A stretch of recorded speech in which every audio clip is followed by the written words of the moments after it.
Assalamualaikum students, how are you all? I hope you all will be fine. Today we are going to solve the exercise of chapter number 6, computer logic and gates. So the question is question number 5, draw truth table of the following boolean function. आपके पास ये एक boolean function given है और इसमें 3 terms है 1 2 3, ठीक है। और वेरिएबल्स इसमें कितने हैं 3, x y z, मतलब कितनी इनपुट्स हमने लेनी है इसमें 3 इनपुट्स लेनी है, ठीक है। और अगर हमारे पास 3 वेरिएबल्स हों तो हमारे पास कितने बॉक्सेस बनते हैं ट्रूथ टेबल में 2 raised to power 3 which is equal to 2 multiply by 2 multiply by 2 8 मतलब हमें 4 जीरोज लेने होंगे और 4 1, ठीक है। सो इसको सॉल्व करने का तरीका मैं आपको बताती हूँ। आपने सबसे पहले जो है लाइंस को ड्रॉ करना है। मैं लाइंस को ड्रॉ करती हूँ, ठीक है। इनपुट्स के लिए x इनपुट के लिए है, ये है y इनपुट के लिए z इनपुट्स, ठीक है। उसके बाद हमने यहाँ पे देखना है नॉट किसके साथ है, x के साथ नॉट है, z के साथ भी नॉट है। आप जो हैं वो डायरेक्ट भी क्वेश्चन सॉल्व कर सकते हैं, लेकिन मुझे स्टेप बाय स्टेप जो है वो स्टूडेंट्स को समझाना है, तो मैं उसी को फॉलो करूँगी, ठीक है। अब मुझे y का नॉट तो यहाँ पे कहीं पे भी नहीं है, इस वजह से मैं y नॉट जो है उसका कॉलम जो उसके जो है कॉलम नहीं ड्रॉ करूँगी, ठीक है। x नॉट के लिए मैंने ड्रॉ कर दिया और y नॉट के लिए, ठीक है। देन हम टर्म्स के लिए लेते हैं 1 2 3 टर्म्स हैं, तो हमने इन 3 टर्म्स को जो है यहाँ पे सॉल्व करना है। मैं 3 टर्म्स के लिए ले लेती हूँ, यहाँ पे ये मैंने ड्रॉ कर दिया टेबल, ठीक है।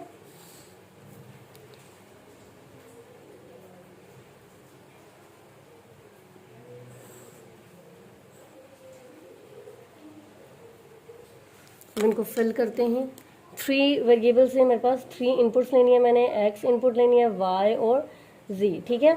उसके बाद मैंने ड्रॉ किया था x नॉट के लिए और z नॉट के लिए। y के लिए क्यों नहीं किया, क्योंकि y पे कहीं पे भी नॉट नहीं लगा हुआ, ठीक है, तो उसको आपने ड्रॉ नहीं करना, ठीक है। आप डायरेक्ट भी कर सकते हैं, लेकिन मैं जो है उसको स्टेप बाय स्टेप सॉल्व करूँगी।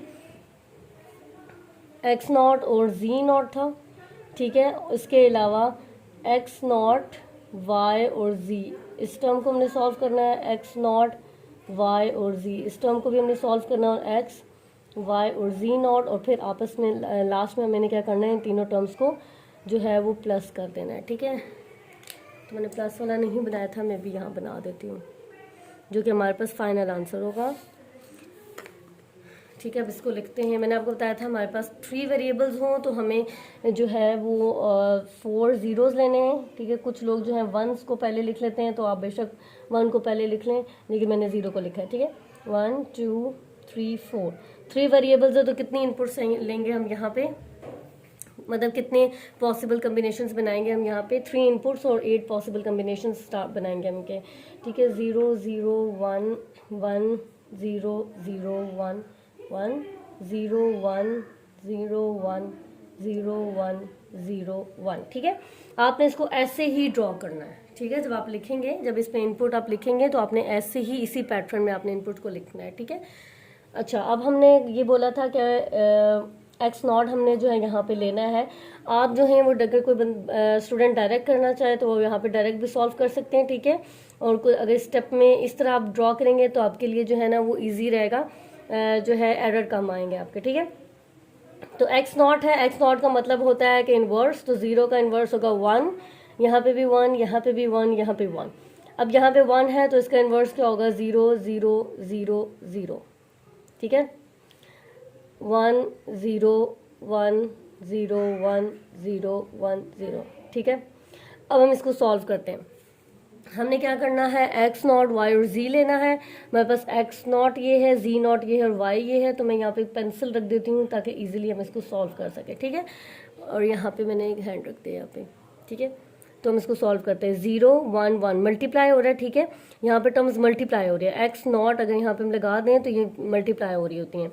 तो 0 यहाँ पे 1 है, 1 1 1, बट 0 आ जाए तो obviously whole term will be considered 1, ठीक है। यहाँ पे भी 0 आ जाएगा, यहाँ पे 1, यहाँ पे 0, यहाँ पे भी 0, यहाँ पे भी 0, यहाँ पे भी 0 और यहाँ पे भी 0। 0 मैंने क्यों लगाया, देखो 0 मल्टीप्लाई बाय 0 0, और 0 जिस भी टर्म के साथ मल्टीप्लाई हो जाए वो सारी टर्म जो है वो 0 हो जाती है, किसी भी नंबर के साथ भी मल्टीप्लाई हो जाए तो भी 0 हो जाता है, ठीक है।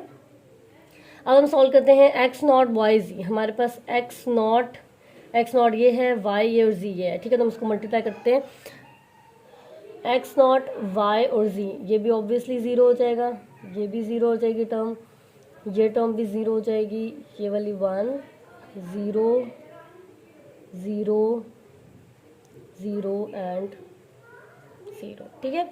लास्ट है हमारे पास एक्स नॉट वाई और जी नॉट, एक्स वाई और जी नॉट, ठीक है। तो ये दो टर्म्स हमारे पास नहीं आने चाहिए, ठीक है। इसको आप सॉल्व कर सकते हैं, जिसे मर्जी सॉल्व करें आप, ठीक है। अच्छा, अब देखते हैं हमारे पास यहाँ पे क्या है, एक्स है, वाई है और जी नॉट। तो एक्स पे भी ज़ीरो है, वाई पे भी ज़ीरो है और जी पे भी ज़ीरो है, तो ऑब्वियसली ये टर्म भी हमारे पास ज़ीरो हो जाएगी, ठीक है। उसके बाद एक्स पे भी ज़ीरो, वाई पे भी ज़ीरो और जी नॉट पे भी ज़ीरो, तो हम ये भी ज़ीरो हो जाएगी। क्यों? क्योंकि ये मल्टीप्लाई हो रही हैं टर्म्स, ठीक है। ये टर्म्स मल्टीप्लाई हो रही हैं क्योंकि ये मल्टीप्लिकेशन के फॉर्म में ना, ये प्रोडक्ट फॉर्म में लिखी हुई हैं। अच्छा, नेक्स्ट है 0 1 और ऑब्वियसली ज़ीरो हो जाएगी ये भी, फिर 0 1 0 ये भी ज़ीरो हो जाएगी। नेक्स्ट है 1 0 और 1, तो ऑब्वियसली ज़ीरो है, तो फिर तो मल्टीप्लिकेशन बनती ही नहीं है ना इसकी। वो 0 1 1 और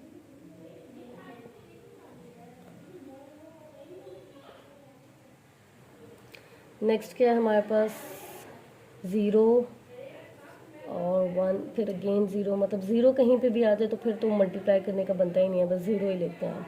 1 1 और 1, यहाँ पे 1 1 का मतलब 2 नहीं होगा, यहाँ पे 3 नहीं होगा, यहाँ पे 1 1 1 ही होता है, ठीक है। अच्छा, यहाँ पे भी 1 है, यहाँ पे भी 1 है और ये 0, ठीक है। अब हमने करना ये है कि हमने इन तीन टर्म्स को प्लस करना है, जो हमारे पास आंसर आएगा इन तीन का उसको हमने प्लस करना है। तो हम इसको प्लस करते हैं, f1 ये भी 0 0, यहाँ पे 1 आ जाएगा, ठीक है। 1 क्यों आएगा यहाँ पे? क्योंकि ये तीनों टर्म्स क्या हो रही हैं, प्लस हो रही हैं, ठीक है। यहाँ पे भी 1 आ जाएगा, ये भी 0 1 और 0, ठीक है। सो ये इसको सॉल्व करने का तरीका है। आई होप आपको समझ आ गई होगी। एक दफ़ा फिर से उसको मैं बता देती हूँ। आपने सबसे पहले टर्म्स, जो बूलियन फंक्शन है उसको देखना है, उसमें कितनी टर्म्स हैं ये आपने चेक करना है, ठीक है। 1 2 3 टर्म्स है, ठीक है। वेरिएबल्स कितने हैं, एक्स वेरिएबल है, वाई वेरिएबल है, जी वेरिएबल है, मतलब 3 वेरिएबल्स हैं, तो इसका मतलब है हमारे पास कितनी इनपुट्स हैं, 3 इनपुट्स होंगे, ठीक है। उसके बाद हमारे पास यहाँ पे इन इनपुट्स के अकॉर्डिंग हमने पॉसिबल कम्बिनेशंस बना लिए थे यहाँ पे, ठीक है। अगर 3 वेरिएबल्स है आपके पास, 3 वेरिएबल, तो स्टार्टिंग में आप 4 ज़ीरोज़ और 1 लेंगे, 4 1 लेंगे, ठीक है। यहाँ पे भी 4 आएगा।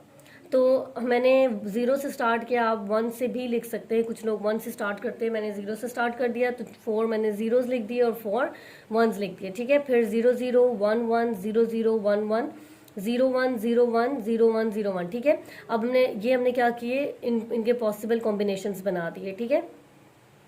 उसके बाद हमारे पास यहाँ पे था एक्स नॉट था। आप चाहें तो एक्स नॉट का कॉलम बना सकते हैं, अगर आपने नहीं बनाना तो भी जो है ना कोई इशू नहीं होगा, ठीक है। क्योंकि अगर आप डायरेक्ट सॉल्व कर सकते हैं तो आप डायरेक्ट सॉल्व कर दें, ठीक है। मैंने उन स्टूडेंट्स के लिए बनाया जिनको जो है डायरेक्ट सॉल्व करने में प्रॉब्लम होती है। तो मैंने यहाँ पे वाई नॉट क्यों नहीं बनाया, क्योंकि यहाँ पे कहीं पे भी वाई नॉट नहीं है, ठीक है। तो जिस वेरिएबल के ऊपर नॉट ना हो आप उसका कॉलम नहीं बनाएंगे, ठीक है। उसके बाद एक्स नॉट है, एक्स नॉट था, मतलब यहाँ पे जो भी वैल्यू होगी एक्स पे वो कन्वर्ट होगी 1 में, ठीक है। नॉट है तो जाहिर है नॉट में हमारे पास वैल्यू जो है वो ऑपोजिट वैल्यू जो है लगती है, मतलब अगर नॉट में अगर यहाँ पे 0 है तो नॉट में 1 होगी, ठीक है। तो यहाँ पे मैंने 1 1 में इसको कन्वर्ट कर दिया, ये 1 था तो इसको मैंने ज़ीरोज़ में कन्वर्ट कर दिया, ठीक है। जी नॉट है, जी नॉट में मेरे पास पहले 0 है तो ऑब्वियसली नॉट लग गया, तो अब नॉट में जो है वैल्यू जो है वो कन्वर्ट हो जाती है, ठीक है, ऑपोजिट वैल्यू के अंदर, ठीक है। तो 0 है, यहाँ पे 1 1 होगी तो 0 0 होगी तो 1, ठीक है। ये तब होगा नॉट के केस में, ठीक है। अदरवाइज अगर आपके पास नॉट नहीं है तो ये पॉसिबल कॉम्बिनेशन ऐसे ही रहेंगे, ठीक है। उसके बाद एक्स वाई जी प्रोडक्ट है, मल्टीप्लाई हो रहे, ठीक है।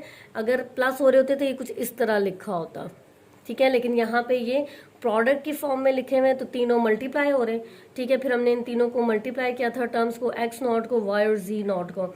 एक्स नॉट मेरे पास ये थी और जी नॉट ये थी और वाई मेरे पास ये थी। तो 0 1 0 multiply by 1 multiply by 1 obviously 0 होगा। क्यों? क्योंकि कहीं कहीं पे भी अगर आपके पास टर्म में 0 आ जाएगा तो बेशक यहाँ पे 1 1 है तो भी वो 0 रहेगा, ठीक है। क्योंकि 0 से मल्टीप्लाई होती है तो सारी टर्म 0 हो जाती है, सारी वैल्यूज भी 0 हो जाती हैं। सेम हमने यहाँ पे भी एक्स नॉट वाई जी को मल्टीप्लाई किया, एक्स वाई जी नॉट को मल्टीप्लाई किया, ठीक है। F1 क्या चीज़ थी? ये वाली इक्वेशन थी जिसमें हमने इन तीनों को मल्टीप्लाई करके एंड पे प्लस करना था। तो मैंने यहाँ पे इनको प्लस कर दिया और जैसे हमारे पास 0 0 0 0 आ रहा है, 0 0 0 ये भी 0 रहेगा, 1 प्लस 0 ऑब्वियसली 1 ही रहेगा। यहाँ पे मल्टीप्लाई नहीं हो रहा प्रोडक्ट, ठीक है। यहाँ पे कोई भी टर्म मल्टीप्लाई नहीं हो रही, हम इनको इन तीन टर्म्स को प्लस करें, इस वजह से यहाँ पे 1 ही आएगा, ठीक है। सो आई होप आपको ये समझ आ गई होगी। Thank you so much.